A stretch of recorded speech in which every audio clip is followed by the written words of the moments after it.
Hello and welcome to our Sunday evening edition of Arirang News. I'm Daniel Che.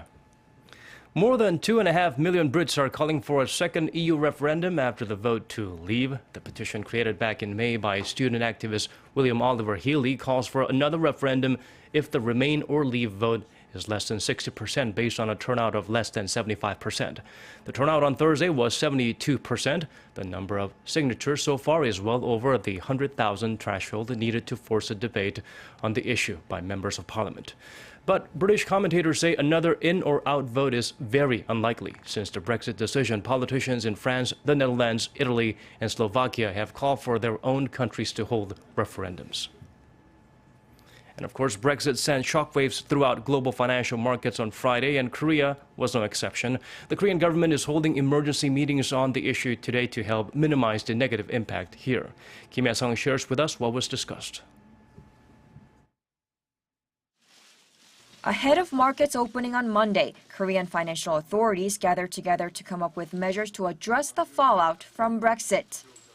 Financial Services Commission Chairman Im Jong-yong convened a capital market emergency meeting at 3 p.m. local time. Chairman Im said the economic impact of Brexit will be gradual and that financial authorities will come up with active measures to help stabilize the market if volatility grows excessively. Chairman Im also emphasized the importance of responding calmly since the process of Britain leaving the EU will take at least 2 years. Regarding Friday's plunge in the Korean stock market, Im said the fall was within control. But he added that Brexit could raise questions about the current global economic financial order, which has long emphasized integration and openness. Already, politicians in several other European countries have called for their own referendums. Such moves trigger global uncertainty, causing capital to move from equities into the dollar or other safe assets like gold, resulting in a capital outflow from Korea. Korean financial authorities said they will monitor the global stock and bond markets closely. Industry observers have pointed to action plans that could be on the table, including a ban on short selling, easing of stock buyback limits, and the creation of a stock market stabilization fund. Today's meeting was also attended by officials from the Korea Financial Supervisory Service, the Korea Exchange, and the Korea Financial Investment Association. Later in the evening, Korea's Deputy Prime Minister Yoo Il-ho is expected to meet with economic experts to discuss policy measures to cope with Brexit. Kim Ya-sung, Arirang News. South Korea will hold another round of trilateral talks with China and Japan to work out details on the planned free trade agreement. According to the nation's trade ministry, the two-day working-level negotiations will begin in Seoul on Monday. The 10th round of such meetings will bring together South Korea's Deputy Trade Minister Kim Ak-do, China's Vice Commerce Minister Hwang Kyo-ahn, and Keiichi Katakami, Japan's Deputy Foreign Minister for Economic Affairs. The leading Northeast Asian economies launched the talks in 2012 to forge a comprehensive and mutually beneficial agreement.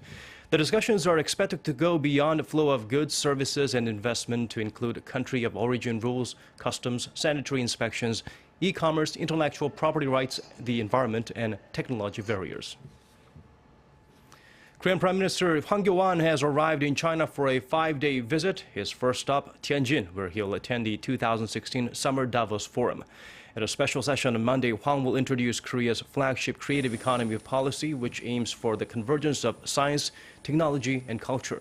Moving to Beijing, the Prime Minister is scheduled to meet with President Xi Jinping and Premier Li Keqiang to discuss North Korea's recent missile launches and their impact on peace and stability. Beijing has urged restraint on all sides. Hwang is also expected to bring up illegal fishing by Chinese boats in South Korean waters. His visit also includes a trip to Liaoning province, which borders North Korea, a first for a sitting South Korean PM. There he'll meet with Chinese leaders and businessmen to expand bilateral cooperation and exchanges. Following North Korea's partially successful missile launches last week, concerns are growing about Pyongyang's missile re-entry capabilities. Many expect Seoul and Washington to fast-track talks in deploying the Terminal High Altitude Area Defense System, or THAAD, to South Korea. Our Oh Soo-young has this report. North Korea's Musudan missile launches last Wednesday have heightened concerns around the world over Pyongyang's nuclear capabilities. While the first launch attempt ended in failure, the second missile flew at a height of 1,400 kilometers and traveled 400 kilometers before it crashed into the East Sea. We are happy, as our nuclear carrier method was clearly successful, and we can now stand confidently in the face of any nuclear war threats from America.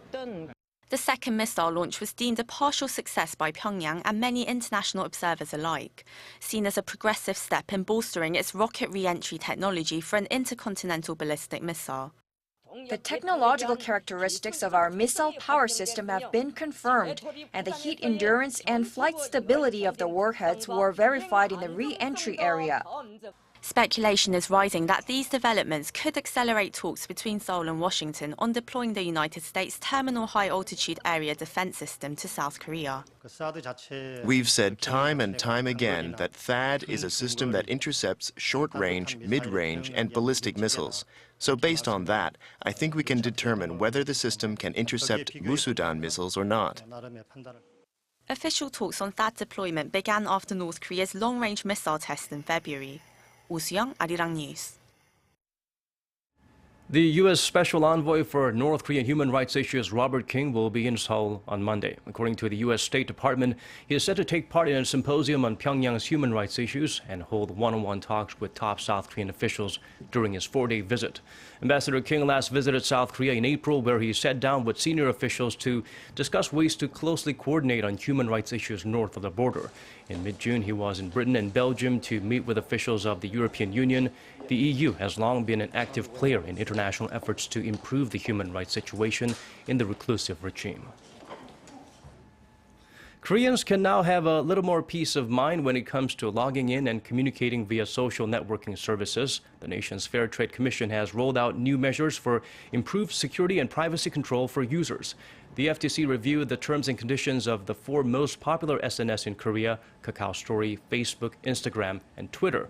And on Sunday, the regulator announced that several provisions deemed unfair to users have been altered. The changes clarify how the sites are prevented from gaining control over or access to users' content in accordance with the new terms and conditions. Even after a user quits using certain SNS services, they will maintain full control over their own content.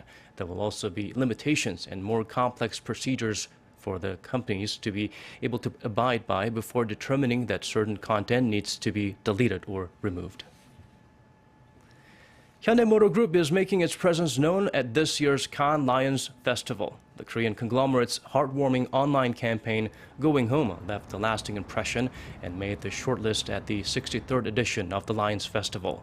Hyundai took on the challenge of helping 88-year-old Kim Gu-hyun visit his original hometown in North Korea. At his advanced age, there was no guarantee that Kim would live long enough to see the two Koreas reunified. And to make matters worse, it was discovered his hometown no longer exists in North Korea. So, a team of illustrators recreated every detail of the town based on Kim's recollections. Along with VWorld's geographic information, Hyundai used its human-machine interface simulation technology to create a realistic driving experience, enabling Kim to embark on a digital visit to his ancestral home. At least 2 in every 1,000 babies in Korea are born with hearing disorders. Researchers here have discovered a substance that could help reverse deafness from birth. Kim Mok-yeon shows us how the team is laying the groundwork for treating the condition.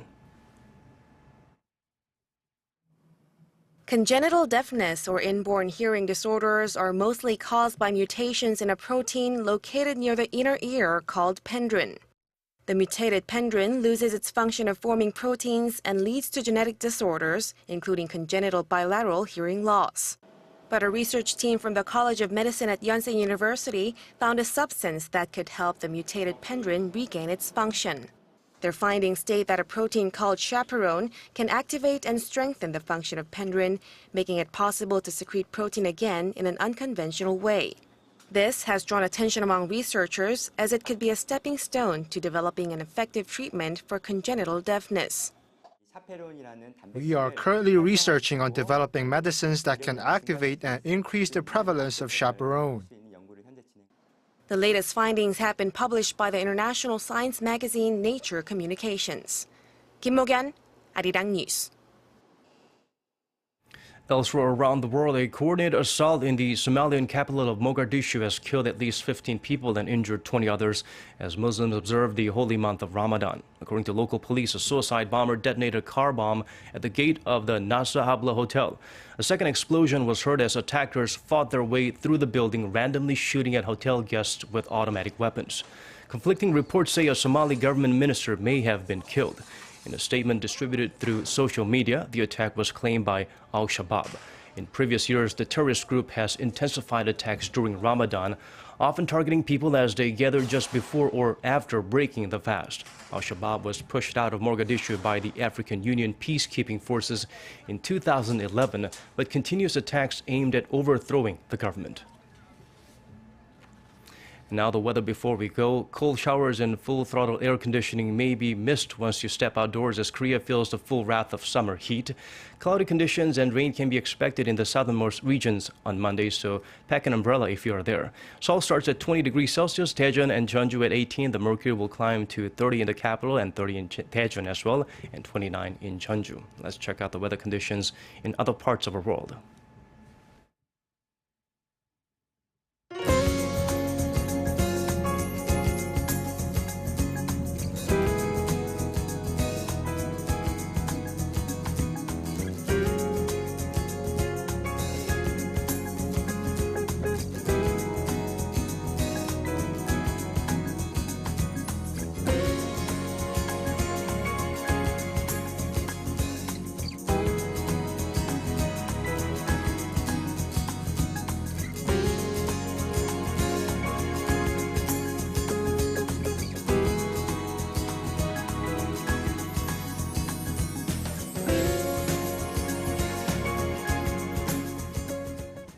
And that brings us to the end of this hour's newscast.